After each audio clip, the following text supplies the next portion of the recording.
Welcome to A1 blogs. ನಾನು ಸುಜಾತ. ಹೇಗಿದ್ದೀರಾ ಎಲ್ಲರೂ ಚೆನ್ನಾಗಿದ್ದೀರಾ ಅಂತ ಅಂದ್ಕೊಂಡಿದ್ದೀನಿ. ಸೊ ಇವತ್ತು ನಾನು ಪಾಪುನ ಸ್ಕೂಲಿಗೆ ಸೇರಿಸ್ಬೇಕಲ್ವಾ, ಅದಕ್ಕೆ ಫಸ್ಟು ಸ್ಕೂಲ್ ನೋಡ್ಕೊಂಬರೋಣ ಯಾವ ರೀತಿಯಾಗಿದೆ ಏನು ಅಂತ ಹೇಳ್ಬಿಟ್ಟು ಅಂತ ಹೊರಡೋದಕ್ಕೆ ರೆಡಿ ಆಗ್ತಾ ಇದ್ದೀವಿ. ಸೊ ಪಾಪು ನೋಡ್ಬೋದು, ಅವನಿಗೆ ಸ್ನಾನ ಎಲ್ಲ ಮುಗಿಸ್ಕೊಂಡು ಬಂದಾದ ನಂತರ ಅವನಿಗೆ ಬಟ್ಟೆ ಹಾಕೋಕ್ಕೆ ಹೋದರೆ ಇಲ್ಲ ನಾನೇ ಹಾಕ್ಕೋತೀನಿ ಅಂತ ಹೇಳಿ ಬಟನ್ ಹಾಕ್ಕೊಳ್ತಾ ಇದ್ದಾನೆ. ಸೊ ಎಷ್ಟು ಟ್ರೈ ಮಾಡಿದರೂ ನನಗೆ ಅವ್ನ ಶರ್ಟ್ ಬಟನ್ ಹಾಕೋದಕ್ಕೆ ಬಿಡೋದೇ ಇಲ್ಲ, ಆ ರೀತಿಯಾಗಿ ಮಾಡ್ತಾನೆ. ಸೊ ನೋಡಿ, ಅದನ್ನ ಕಣ್ಣಲ್ಲಿ ಕಣ್ಣಿಟ್ಟು ಎಷ್ಟೊತ್ತು ಹಾಕೋತಾನೆ ಗೊತ್ತಾ, ಒಂದು 10 ನಿಮಿಷ ಅಂತೂ ಬೇಕು ಒಂದು 4 ಬಟನ್ ಅವನು ಹಾಕ್ಕೊಳ್ಳೋದಕ್ಕೆ. ಆಮೇಲೆ ನಾನು ಬಟನ್ ಹಾಕ್ಕೊಂಡೆ ಅಂತ ತುಂಬಾ ಖುಷಿ ಪಡ್ತಾನೆ. ಸೊ ಹಂಗಾಗಿ ನಾನು ಅವನಿಗೆ ಕ್ಲಿಪ್ಸ್ ಹಾಕ್ತಾ ಇರ್ತೀನಿ. ಹಾಗೆ ನೋಡ್ಬೋದು ನಾನು ಅವನಿಗೆ ರೆಡಿ ಮಾಡೋದಕ್ಕೆ ಎಷ್ಟು ಕಷ್ಟಪಡ್ತಾ ಇದ್ದೀನಿ ಅಂತ. ಅವನಿಗೆ ಅದೇನೋ ಶರ್ಟ್ ಬಟನ್ ಹಾಕ್ಕೊಳ್ತಾ ನಿಂತರೆ ಅದ್ರ ಒಂದ್ರ ಕಡೆನೇ ಗಮನ ಜಾಸ್ತಿ ಆಗಿಬಿಡುತ್ತೆ, ಅವನಿಗೆ ಎಳೆದು ಸಾಕಾಗ್ಬಿಡುತ್ತೆ. ಸೊ ಇವಾಗ ನಾವು ಸ್ಕೂಲಿಗೆ ಬಂದಿದ್ದೀವಿ. ನಾನು ಬಂದಿರೋದು ಲಯನ್ಸ್ ಕ್ಲಬ್ ಅಂತ ಈ ಸ್ಕೂಲ್ ನೇಮ್. ಸೊ ಎಜುಕೇಷನ್ ತುಂಬಾ ಚೆನ್ನಾಗಿದೆ ಇಲ್ಲಿ ಅಂತ ಹೇಳಿದ್ದಾರೆ, ಹಾಗಾಗಿ ಬಂದಿದ್ದೀವಿ. ಇಲ್ಲೇನು ನಿಮಗೆ ಲಯನ್ಸ್ ಭವನ್ ಅಂತ ಕಾಣ್ತಾ ಇದೇನೋ, ಸೊ ಈ ಒಂದು ಲೆಟರ್ಸ್ನ ನನ್ನ ಹಸ್ಬೆಂಡ್ ಮಾಡಿದ್ದು, ಅದು ಒಂದು ನೆನಪು ಅಂತಲೇ ಹೇಳ್ಬೋದು. ಸ್ಕೂಲ್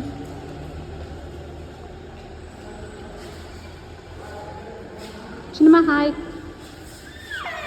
ಬಂಗಾರ ಹಾಯ್. ಚೆನ್ನಾಗಿತ್ತಮ್ಮ ಸ್ಕೂಲು? ಹಾಂ, ಚೆನ್ನಾಗಿತ್ತ ಬಂಗಾರ ಸ್ಕೂಲು?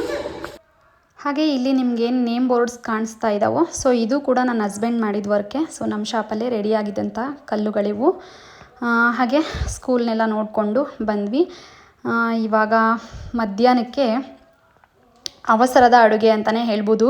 ಬೆಳಗ್ಗೆ ಬ್ರೇಕ್ಫಾಸ್ಟ್ ಮುಗಿಸ್ಕೊಂಡು ಮಧ್ಯಾಹ್ನಕ್ಕೆ ಏನೇನು ಅಡುಗೆ ಮಾಡಬೇಕೋ ಅದನ್ನೆಲ್ಲ ಸ್ವಲ್ಪ ತಕ್ಕ ಮಟ್ಟಿಗೆ ರೆಡಿ ಮಾಡಿಟ್ಟು ಹೋಗಿದೆ. ಅಂದರೆ ಸ್ವಲ್ಪ ಈರುಳ್ಳಿ, ಹಸಿಮೆಣ್ಸಿನ್ಕಾಯಿ ಎಲ್ಲ ಪಲ್ಯಕ್ಕೆ ಹೆಚ್ಚಿಟ್ಬಿಟ್ಟು ಹೋಗಿದ್ದೆ. ಸೊ ಇವಾಗ ರೈಸ್ ಮಾಡೋದಕ್ಕಿಟ್ಟು ಬೇಗ ಚಪಾತಿ ಮಾಡಿ ಸೊಪ್ಪಿನ ಪಲ್ಯ ಹಾಗೆ ಕಾಳು ಚಟ್ನಿ ಮಾಡಬೇಕು. ಹಾಗೆ ಇನ್ನೂ ಯಾರಾದರೂ ನಮ್ಮ ಚಾನಲ್ನ ಸಬ್ಸ್ಕ್ರೈಬ್ ಮಾಡ್ಕೊಳ್ದೇ ನೋಡ್ತಾ ಇದ್ದರೆ ಪ್ಲೀಸ್ ಸಬ್ಸ್ಕ್ರೈಬ್ ಮಾಡ್ಕೊಂಡು ನೋಡಿ. ಹಾಗೆ ಪಕ್ಕದಲ್ಲೇ ಇರ್ತಕ್ಕಂಥ ಆಲ್ ಅನ್ನೋ ನೋಟಿಫಿಕೇಷನ್ ಬೆಲ್ನ ನೀವು ಪ್ರೆಸ್ ಮಾಡೋದನ್ನು ಮಾತ್ರ ಮರಿಬೇಡಿ. ನೀವು ಆಲ್ ಅನ್ನೋ ನೋಟಿಫಿಕೇಷನ್ ಬೆಲ್ನ ಪ್ರೆಸ್ ಮಾಡೋದ್ರಿಂದ ನಾನು ಮಾಡ್ತಕ್ಕಂಥ ಪ್ರತಿಯೊಂದು ಹೊಸ ವೀಡಿಯೋಗಳು ನಿಮಗೇನೆ ಮೊದಲನೇದಾಗಿ ಬಂದು ತಲುಪುತ್ತೆ. ಅದಕ್ಕೋಸ್ಕರ ಹಾಗೆ ವಿಡಿಯೋ ಇಷ್ಟ ಆದರೆ ಒಂದು ಲೈಕ್ ಮಾಡಿ, ನಿಮ್ಮ ಫ್ರೆಂಡ್ಸ್ ಆ್ಯಂಡ್ ಫ್ಯಾಮಿಲಿಗೆ ವಿಡಿಯೋನ ಶೇರ್ ಮಾಡಿ. ಹಾಗೆ ನಿಮ್ಮ ಅನಿಸಿಕೆನ ಕಮೆಂಟ್ ಬಾಕ್ಸಲ್ಲಿ ತಿಳಿಸಿ. ಸೊ ತುಂಬಾ ಹಶ್ವಾಗ್ತಾ ಇತ್ತು, ಹಂಗಾಗಿ ಬೇಗ ಅಡುಗೆ ಮಾಡ್ಕೊಂಡು ಊಟ ಮಾಡಬೇಕು ಅಂತ ಹೇಳಿಬಿಟ್ಟು ಬೇಗ ಅಡುಗೆ ಮಾಡ್ತಾ ಇದ್ದೀನಿ. ಹಾಗೆ ಪಾಪುನು ಕೂಡ ಹೊರಗಡೆ ಹೋಗಿ ಬಂದುಬಿಟ್ರೆ ತುಂಬ ಸುಸ್ತಾಗಿಬಿಡ್ತಾನೆ. ಸೊ ಆಲ್ರೆಡಿ ಅವನು ಮಲಗ್ತಾ ಇದ್ದ. ಬೇಗ ಅಡುಗೆ ಮಾಡ್ತೀನಪ್ಪ ಮಲಗಬೇಡ ಅಂತ ಹೇಳಿಬಿಟ್ಟು ಬಂದು ಅಡುಗೆ ಮಾಡ್ತಾ ಇದ್ದೀನಿ. ಸೊ ಇವಾಗ ನಾನಿಲ್ಲಿ ಬಳೆ ಒಡ್ಕ ಸೊಪ್ಪು ಅಂತ ಏನು ಕರೀತಾರೋ, ಸೊ ಆ ಸೊಪ್ಪನ್ನು ಒಂದು 2 ಕಟ್ಟಷ್ಟು ಆ ಸೊಪ್ಪನ್ನು ಬಿಡಿಸಿಟ್ಕೊಂಡಿದ್ದೆ. ಹಾಗೆ ಬೆಳಗ್ಗೆ ಹೋಗುವಾಗ ನಾನಿಲ್ಲಿ ಪಲ್ಯಕ್ಕೆ ಏನೇನು ಬೇಕೋ ತರಕಾರಿನ ಸ್ವಲ್ಪ ಹೆಚ್ಚಿಟ್ಬಿಟ್ಟು ಹೋಗಿದ್ದೆ. ಸೊ ನೋಡ್ಬೋದು, ಈ ಸೊಪ್ಪನ್ನು ನಾವು ಬಳೆ ಒಡ್ಕ ಅಂತ ಹೇಳಿ ಕರಿತೀವಿ. ಕೆಲವೊಂದು ಕಡೆ ಬೇರೆ ಹೆಸರಲ್ಲಿ ಕೂಡ ಕರಿಬೋದು. ನಿಮ್ಮ ಕಡೆ ಯಾವ ಹೆಸರಲ್ಲಿ ಈ ಸೊಪ್ಪನ್ನು ಹೇಳ್ತಾರೆ ಅಂತ ಹೇಳಿಬಿಟ್ಟು ಕಮೆಂಟ್ ಮಾಡಿ ತಿಳಿಸಿ. ನಮ್ಮ ದಾವಣಗೆರೆ ಕಡೆ ನಾವಿದನ್ನ ಬಳೆ ಒಡ್ಕ ಸೊಪ್ಪು ಅಂತ ಹೇಳಿಬಿಟ್ಟು ಕರಿತೀವಿ. ಸೊ ಈ ಸೊಪ್ಪನ್ನ ನಾನೊಂದು 2 ಕಟ್ನಷ್ಟು ತೊಗೊಂಡಿದ್ದೀನಿ. ಇದನ್ನ ಇವಾಗ ನೀಟಾಗಿ ವಾಶ್ ಮಾಡಿಬಿಟ್ಟು ಈ ಸೊಪ್ಪನ್ನ ನಾನು ತಳಿಸ್ತೀನಿ. ಈರುಳ್ಳಿ, ಹಸಿಮೆಣ್ಸಿನ್ಕಾಯಿ ಎಲ್ಲ ಹಾಕಿ ನೋಡಿ, ಈ ರೀತಿ ಕಡ್ಡಿನೆಲ್ಲ ತೆಗೆದುಬಿಟ್ಟು ಎಲೆನಷ್ಟ ಬಿಡಿಸಿಟ್ಕೊಂಡಿದ್ದೀನಿ.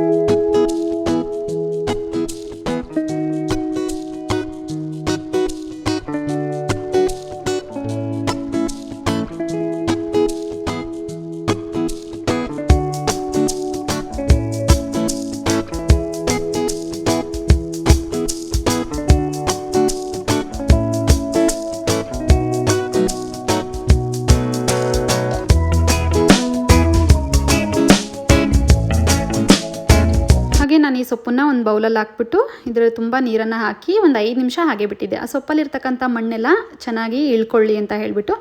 ಸೊ ಇವಾಗ ಒಂದು 2ರಿಂದ 3 ಸರಿ ಸೊಪ್ಪನ್ನು ನೀಟಾಗಿ ವಾಶ್ ಮಾಡಿಬಿಟ್ಟು ಒಂದು ಪ್ಲೇಟ್ಗೆ ಎತ್ತಿಟ್ಕೊಂಡಿದ್ದೀನಿ. ಹಾಗೆ ಪಾಪು ನಾನು ಐಸ್ ಕ್ರೀಮ್ ತಿನ್ನಬೇಕು ಅಂತ ಕೇಳ್ತಾ ಇದ್ದ, ಹಾಗಾಗಿ ಅವನಿಗೆ ಐಸ್ ಕ್ರೀಮ್ ತಂದುಕೊಟ್ಟೆ. ಸೊ ಇವಾಗ ಇಬ್ಬರು ಐಸ್ ಕ್ರೀಮ್ ತಿಂತಾ ಇದ್ದೀವಿ. ನನಗೆ ಮ್ಯಾಂಗೋ ಐಸ್ ಕ್ರೀಮ್ ಬೇಕು ಅಂತ ಹೇಳಿಬಿಟ್ಟು ಹಠ ಮಾಡಿ ತರಿಸ್ಕೊಂಡ. ಸೊ ನನಗೂ ಕೂಡ ಮ್ಯಾಂಗೋ ಫ್ಲೇವರ್ ತುಂಬಾ ಇಷ್ಟ. ಐಸ್ ಕ್ರೀಮಲ್ಲಿ ಮಾತ್ರ ಮ್ಯಾಂಗೋ ಫ್ಲೇವರ್ ಇಷ್ಟ, ಜ್ಯೂಸಲ್ಲೆಲ್ಲ ಅಷ್ಟು ಇಷ್ಟ ಆಗೋದಿಲ್ಲ. ಹಾಗೆ ಇವಾಗ ನೋಡಿ ಅವನು ಎಷ್ಟು ಕೆಳಗಡೆ ಎಲ್ಲ ಚೆಲ್ತಾ ತಿಂತಾನೆ ಅಂತ. ಸೊ ಹಂಗಾಗಿ ಒಂದು ಪ್ಲೇಟ್ ಕೊಟ್ಬಿಟ್ಟು ಕೂರಿಸ್ಬಿಟ್ಟಿದ್ದೆ, ಆಯ್ತಪ್ಪ ಈ ಪ್ಲೇಟಲ್ಲಿ ಎಷ್ಟಾದರೂ ಚೆಲ್ಕೊ ನೀನು ಅಂತ. ನೋಡಿ ಒಳಗಡೆ ಹೋಗಿದ್ದೀನಿ ಬೇಕಂತ ಅದನ್ನ ಬೇಗ ತಿನ್ನೋದು ಬಿಟ್ಟು ಯಾವ ರೀತಿ ಕೆಳಗಡೆ ಎಲ್ಲ ಚೆಲ್ತಾ ಕೂತಿದ್ದಾನೆ ಅಂತ. ಅದನ್ನು ನೋಡ್ಕೋತಾನೆ ಕೂತಿದ್ದಾನೆ.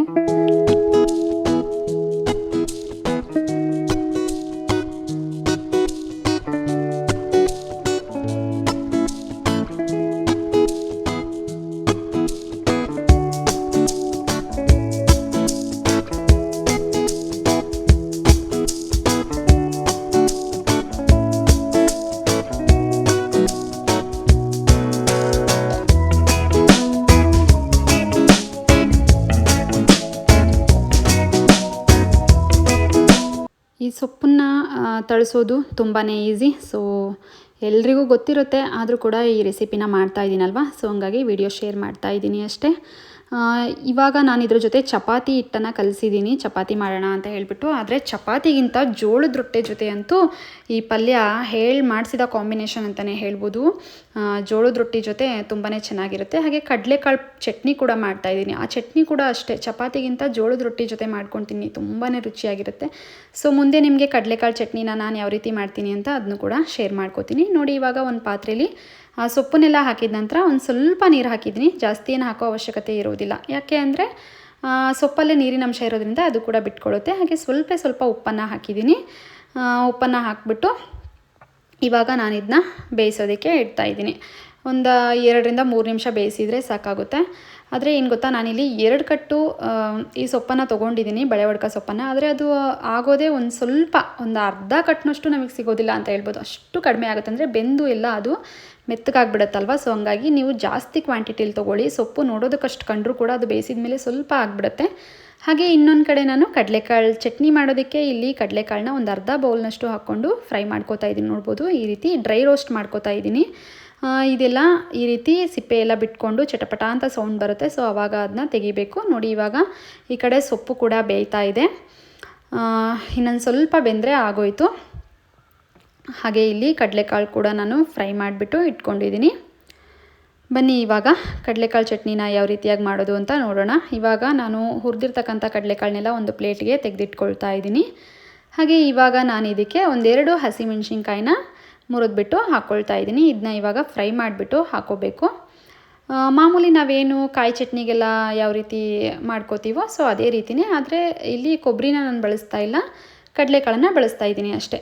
ಮೆಣಸಿನ್ಕಾಯಿ ಘಾಟು ತುಂಬಾ ಬರ್ತಾಯಿತ್ತು, ಅದಕ್ಕೆ 1 ಪೀಸ್ ಹಸಿಮೆಣ್ಸಿನ್ಕಾಯಿನ ತೆಗೆದಿದ್ದೀನಿ, ತುಂಬ ಖಾರ ಇದೆ ಅಂತ. ಹಾಗೆ 1 ಗೆಡ್ಡೆಯಷ್ಟು ಬೆಳ್ಳುಳ್ಳಿನ ಬಿಡಿಸ್ಬಿಟ್ಟು ಹಾಕ್ಕೊಂಡಿದ್ದೀನಿ. ಹಾಗೆ ಸ್ವಲ್ಪ ಕೊತ್ತಂಬರಿ ಸೊಪ್ಪನ್ನು ಹಾಕ್ಕೊಳ್ತಾ ಇದ್ದೀನಿ. ಇವಾಗ ಇದನ್ನ ಎಲ್ಲ ಒಂದು ಮಿಕ್ಸಿ ಜಾರ್ಗೆ ಹಾಕ್ಕೊಳ್ತಿದ್ದೀನಿ. ಹಾಗೆ ಇವಾಗ ನಾನು ಇದಕ್ಕೆ ರುಚಿಗೆ ತಕ್ಕಷ್ಟು ಉಪ್ಪನ್ನು ಹಾಕ್ಕೊಳ್ತಾ ಇದ್ದೀನಿ.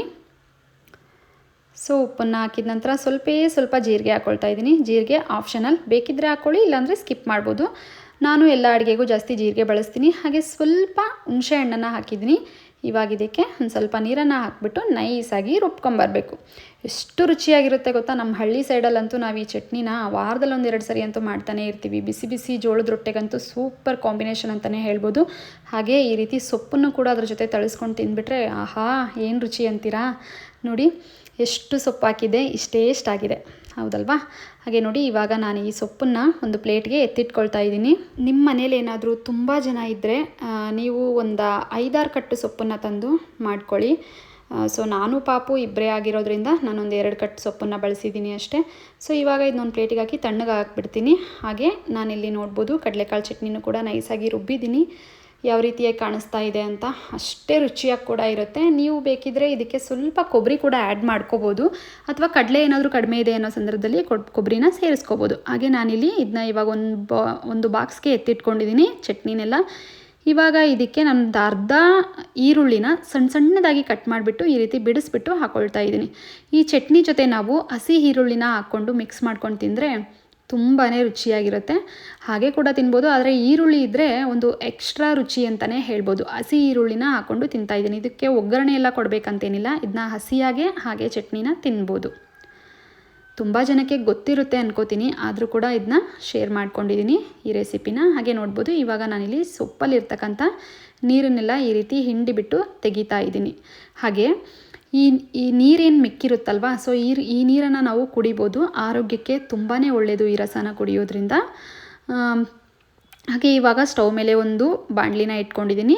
ನಾನೇನು ಹಸಿಮೆಣ್ಸಿಕಾಯಿ ಫ್ರೈ ಮಾಡ್ಕೊಂಡಿದ್ನೋ ಅದೇ ಬಾಣಲಿ ಇಟ್ಕೊಂಡಿದ್ದೀನಿ. ಸ್ವಲ್ಪ ಆಯಿಲ್ ಹಾಕ್ಕೊಂಡು ಇವಾಗ ಅದಕ್ಕೆ ಸ್ವಲ್ಪ ಸಾಸಿವೆ, ಸ್ವಲ್ಪ ಜೀರಿಗೆ, ಹಾಗೆ ಒಂದು ಹಸಿಮೆಣ್ಸಿನ್ಕಾಯಿನ ಕಟ್ ಮಾಡಿಬಿಟ್ಟು ಹಾಕ್ಕೊಂಡಿದ್ದೀನಿ. ಒಂದು 2 ಹಸಿಮೆಣ್ಸಿನ್ಕಾಯಿನ ಕಟ್ ಮಾಡಿಬಿಟ್ಟು ಹಾಕ್ಕೊಂಡಿದ್ದೀನಿ. ಹಸಿಮೆಣ್ಸಿನ್ಕಾಯಿ ಹಾಕೊಂಡ ನಂತರ ಒಂದು ದೊಡ್ಡ ಸೈಜ್ ಈರುಳ್ಳಿನ ಈ ರೀತಿಯಾಗಿ ಕಟ್ ಮಾಡಿಬಿಟ್ಟು ಹಾಕ್ಕೊಂಡಿದ್ದೀನಿ. ಇದು ಸೊಪ್ಪು ಜೊತೆ ಈರುಳ್ಳಿ ಎಷ್ಟು ಹಾಕೊಂಡ್ರೂ ಕೂಡ ಚೆನ್ನಾಗಿರುತ್ತೆ, ಒಂದೊಳ್ಳೆ ಟೇಸ್ಟ್ ಸಿಗ್ತಾ ಹೋಗುತ್ತೆ. ನೆನಪಲ್ಲಿಡಿ, ಈ ರೀತಿ ಸೊಪ್ಪನ್ನೆಲ್ಲ ನಾವು ತಳಿಸುವಾಗ ಈರುಳ್ಳಿನ ಜಾಸ್ತಿಯಾಗಿ ಬೇಯಿಸ್ಬೇಕಂತೇನಿಲ್ಲ, ಒಂದು ಅರ್ಧಂಬರ್ಧ ಈರುಳ್ಳಿ ಬೆಂದ್ಬಿಟ್ರೆ ತುಂಬ ಚೆನ್ನಾಗಿರುತ್ತೆ. ಸೊ ನೋಡಿ, ಈರುಳ್ಳಿನ ಈ ರೀತಿಯಾಗಿ ಬೇಯಿಸ್ಕೋತಾ ಇದ್ದೀನಿ. ಊರಿನ ಲೋ ಫ್ಲೇಮಲ್ಲಿ ಇಟ್ಕೊಂಡು ನಿಧಾನವಾಗಿ ಈರುಳ್ಳಿನ ಬೇಯಿಸ್ಕೋಬೇಕು, ತುಂಬಾ ರುಚಿಯಾಗಿ ಬರುತ್ತೆ. ಹಾಗೆ ನೋಡಿ, ನಾನೇನಿಲ್ಲಿ ಈ ಸೊಪ್ಪನ್ನು ಬೇಯಿಸಿಟ್ಕೊಂಡಿದ್ನೋ ಇದನ್ನು ಇವಾಗ ಇದರಲ್ಲಿ ಹಾಕ್ಕೊಂಡು ಮಿಕ್ಸ್ ಮಾಡ್ಕೋತೀನಿ. ಇವಾಗ ಇದನ್ನ ಮಿಕ್ಸ್ ಮಾಡಿಬಿಟ್ರೆ ಈ ಸೊಪ್ಪಿನ ಪಲ್ಯ ರೆಡಿ ಆಗಿಬಿಡುತ್ತೆ. ಸೊ ಬಳೆ ಒಡ್ಕ ಸೊಪ್ಪನ್ನು ತಳಿಸಿದ್ದು ರೆಡಿ ಆಯಿತು.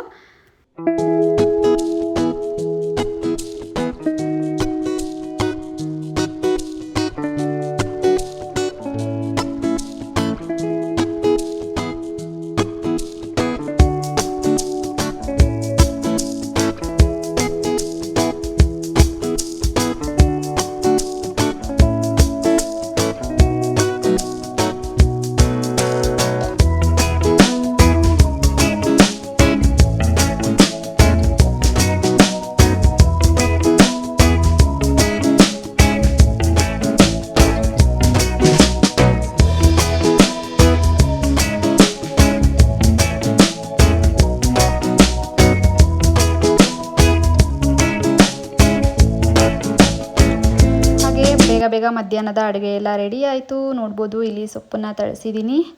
ಹಾಗೆ ಕಡಲೆಕಾಳು ಚಟ್ನಿ, ಹಾಗೆ ರೈಸ್ ಕೂಡ ರೆಡಿ ಮಾಡಿಟ್ಟಿದ್ದೀನಿ, ಚಪಾತಿ, ಹಾಗೆ ನಿನ್ನೆ ನೈಟ್ ಸ್ವಲ್ಪ ಬೇಳೆ ಸಾಂಬಾರನ್ನ ಜಾಸ್ತಿನೇ ಮಾಡಿಟ್ಟಿದ್ದೆ. ಹಾಗಾಗಿ ಸಾಂಬಾರು ಮಾಡೋ ಒಂದು ಅವಶ್ಯಕತೆ ಏನು ಬರಲಿಲ್ಲ. ನೋಡ್ಬೋದು, ಇನ್ನೂ ಒಂದು ಟೈಮ್ಗೆ ಆಗೋವಷ್ಟು ಸಾಂಬಾರಿದೆ. ಸೊ ಇವಾಗ ಪ್ಲೇಟ್ಗೆ ಸರ್ವ್ ಮಾಡಿಕೊಂಡು ಫಸ್ಟು ಊಟ ಮಾಡಬೇಕು. ತುಂಬಾ ಹಶ್ವಾಗಿಬಿಟ್ಟಿತ್ತು ಅಂತಲೇ ಹೇಳ್ಬೋದು.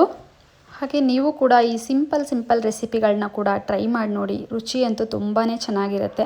ಸೊ ಟೈಮ್ ಇಲ್ಲದೆ ಇದ್ದಿದ್ದ ಕಾರಣ ನಾನು ಇಷ್ಟು ಬೇಗ ಆಗಲಿ ಅಂತ ಹೇಳಿಬಿಟ್ಟು ಬೇಗ ಆಗೋವಂಥ ರೆಸಿಪಿಗಳನ್ನ ಮಾಡಿಕೊಂಡೆ. ಹಾಗೆ ನೋಡ್ಬೋದು, ಅಡುಗೆ ಮುಗಿಸಿ ಬರೋ ಅಷ್ಟರಲ್ಲಿ ನಮ್ಮ ಪಾಪು ಯಾವ ರೀತಿಯಾಗಿ ಮಲ್ಕೊಂಡಿದ್ದಾನೆ ಅಂತ. ಸೊ ಅವನಿಗೆ ಸ್ವಲ್ಪ ಹೊರಗಡೆ ಕರ್ಕೊಂಡು ಹೋಗಿ ಬಂದ್ರಂತೂ ತುಂಬಾ ನಿದ್ದೆ ಮಾಡಿಬಿಡ್ತಾನೆ. ಸೊ ಅಷ್ಟು ಸುಸ್ತಾಗಿಬಿಡ್ತಾನೆ ಅವನು. ಹೊರಗಡೆ ಹೋಗಿ ಬಂದಾಗ ಯಾವಾಗಲೂ ಅಷ್ಟೇ ಅವನು ತುಂಬಾ ನಿದ್ದೆ ಮಾಡ್ತಾನೆ. ಹಾಗಾಗಿ ಊಟ ಮಾಡ್ಬಾ ಪಾಪು, ಎದ್ದೇಳು ಅಂತ ಹೇಳಿದರೆ ಇಲ್ಲ, ನಂಗೆ ಬೇಡ ಅಂತ ಇದ್ದ. ಸೊ ಆದರೂ ಕೂಡ ಬಿಡಲಿಲ್ಲ. ಅವನನ್ನು ಎಬ್ಸೋದಕ್ಕೆ ತುಂಬಾ ಟ್ರೈ ಮಾಡಿದೆ. ಅವನು ತುಂಬ ನಿದ್ದೆ ಮಂಪ್ರಲ್ಲಿದ್ದ. ಹಾಗಾಗಿ ಸರಿ ಅವನ್ನ ಮಲಗಿಸಿದ್ರಾಯ್ತು ಅಂತ ಹೇಳ್ಬಿಟ್ಟು ಮಲಗಿಸೋಣ ಅಂತ ರೂಮಿಗೆ ಕರ್ಕೊಂಬಂದು ಮಲಗಿಸೋಣ ಅಂತ ಬಂದರೆ ಅವನು ಏನಂದರೂ ಮಲಗಲೇ ಇಲ್ಲ. ನನ್ನ ಪಕ್ಕದಲ್ಲೇ ಕೂರಬೇಕಿತ್ತು ಅವನಿಗೆ, ಆ ರೀತಿಯಾಗಿ ಮಾಡ್ತಾಯಿದ್ದ. ನನಗಂತೂ ಅವನನ್ನು ಮಲಗಿಸೋದಕ್ಕೂ ಪೇಷನ್ಸ್ ಇರಲಿಲ್ಲ ಅಂತಲೇ ಹೇಳ್ಬೋದು. ಯಾಕಂದರೆ ಅಷ್ಟೊಂದು ಹಶ್ವಾಗ್ತಾಯಿತ್ತು. ಫಸ್ಟು ಊಟ ಮಾಡಬೇಕು ಅಂತ ಅನ್ನಿಸ್ತಾಯಿತ್ತು. ಅವನನ್ನು ಎಷ್ಟು ಟ್ರೈ ಮಾಡಿದೆ, ಮಲಗ್ತಾನೆ, ಈಗ ಮಲಗ್ತಾನೆ, ಆಗ ಮಲಗ್ತಾನೆ ಅಂತ. ಅವ್ನು ಮಲಗಲೇ ಇಲ್ಲ. ಸೊ ಕೊನೆಗೆ ಅವನನ್ನು ಕರ್ಕೊಂಬಂದು ಜೊತೆಲೇ ಕೂತ್ಕೊಂಡು ಊಟ ಮಾಡಿದ್ರಾಯಿತು ಅಂತ ಹೇಳಿಬಿಟ್ಟು ಬಂದೆ.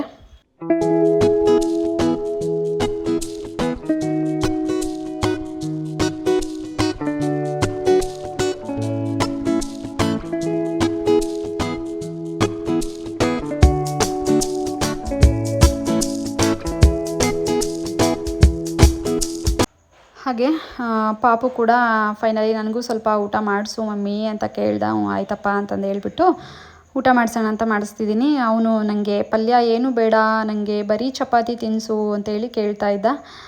ಸರಿ ಆಯಿತು ಅಂತ ಹೇಳ್ಬಿಟ್ಟು ಯಾವುದಾದ್ರೇನೋ ತಿನ್ಬಿಡಪ್ಪ ಹೊಟ್ಟೆ ತುಂಬ ಅಂತ ಹೇಳಿ ಅವನಿಗೆ ತಿನ್ನಿಸ್ತಾ ಇದ್ದೆ. ಹಾಗೆ ಊಟ ಎಲ್ಲ ಆದ ನಂತರ ನಾನು ಆಟ ಆಡ್ಕೋತೀನಿ ಅಂದ. ಅವ್ನು ಸರಿ ಆಯಿತು ಆಟ ಆಡ್ಕೊ ಅಂತ ಹೇಳಿ ಅವನ್ನೇ ನೋಡ್ತಾ ಕೂತಿದ್ದೆ. ನಾನು ಆಟ ಆಡೋದು ವೀಡಿಯೋ ಮಾಡಿ ನೀನು ಅಂತ ಹೇಳ್ದ. ಹಾಗಾಗಿ ಅವನಿಗೋಸ್ಕರ ಅವನು ಆಟ ಆಡ್ತಾ ಇರೋದನ್ನು ವೀಡಿಯೋ ಮಾಡಿದೆ. ಹಾಗೆ ಇಷ್ಟ ಆಗಿತ್ತು ಇವತ್ತಿನ ಈ ಒಂದು ವಿಡಿಯೋ. ನಿಮಗೇನಾದರೂ ಈ ವಿಡಿಯೋ ಇಷ್ಟ ಆದರೆ ಪ್ಲೀಸ್ ಲೈಕ್ ಮಾಡೋದನ್ನು ಮಾತ್ರ ಮರಿಬೇಡಿ. Thank you for watching.